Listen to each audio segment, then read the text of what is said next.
Today, we are going to see how to use the Centers platform and how to set it up with Edvoice. Firstly, we're going to go to the main page of the base group and select one of the groups that we have already created as a base group. For example, first grade. In order to connect the group to Edvoice, we will have to give access. We have two options: activate all the groups or just the base group. For the moment, we will activate the second option. In the tab Base Group, we will select the option View Base Group Codes, which are going to be the ones that give access to students and families to the Edvoice platform. These codes can be sent individually or to all the students and families by email. They can be activated both in their app or in their website.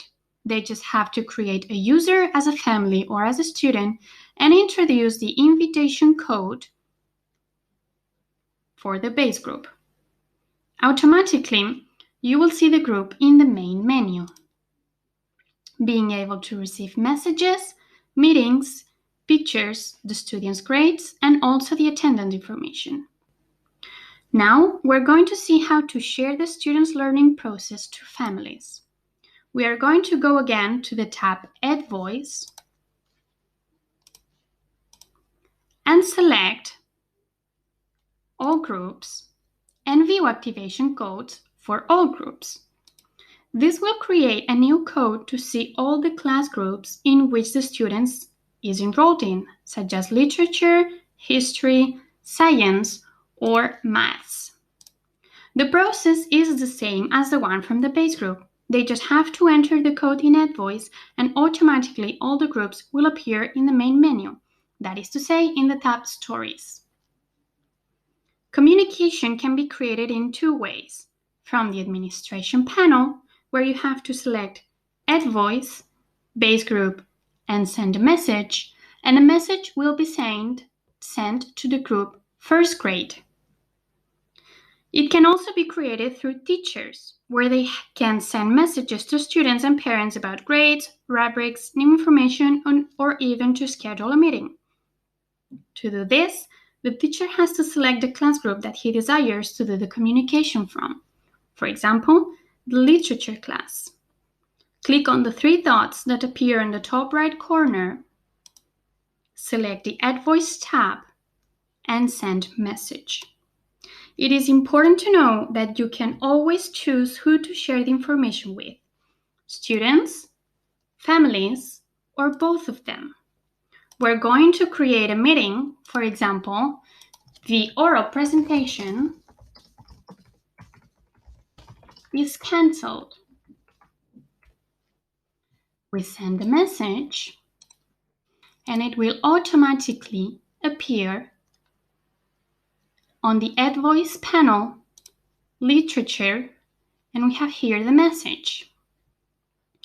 Teachers can also show the students' progress by giving visibility to columns, so families can check in real time their children's progress, or also decide whether they want to share that information to just parents, just students, or all of them.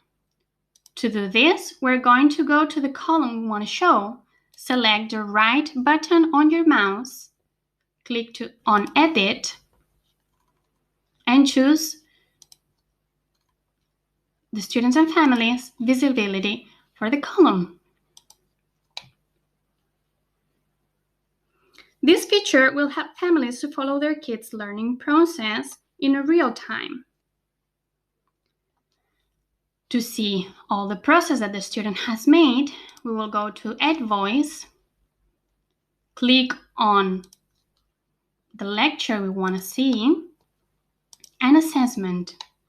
Here we'll have all the classes that the student attends with all the columns that the teacher has created with their marks.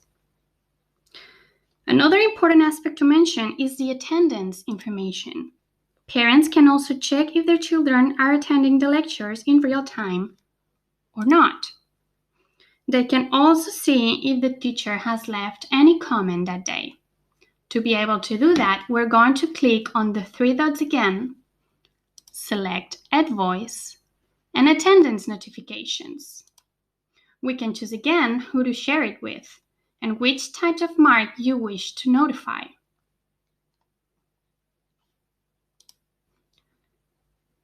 To insert comment onto the attendance report, we're going to select the right button on our mouse. Click on Comment and insert any comment. She didn't attend the class. Now, when we go to our Edvoice user, we click on Attendance and we see all the lectures that our children are enrolled in, and we see that, for example, in literature we have a comment. She didn't attend the class. Another feature in Edvoice is the chat option, only available on the app version, where parents and students will be able to communicate also with their teachers, with their center supervision. As a final feature that is going to appear soon, the Edvoice platform is going to offer the possibility to receive payments in which the center or the teacher is going to be able to create an event, such as an excursion, and families are going to be able to pay directly from the platform.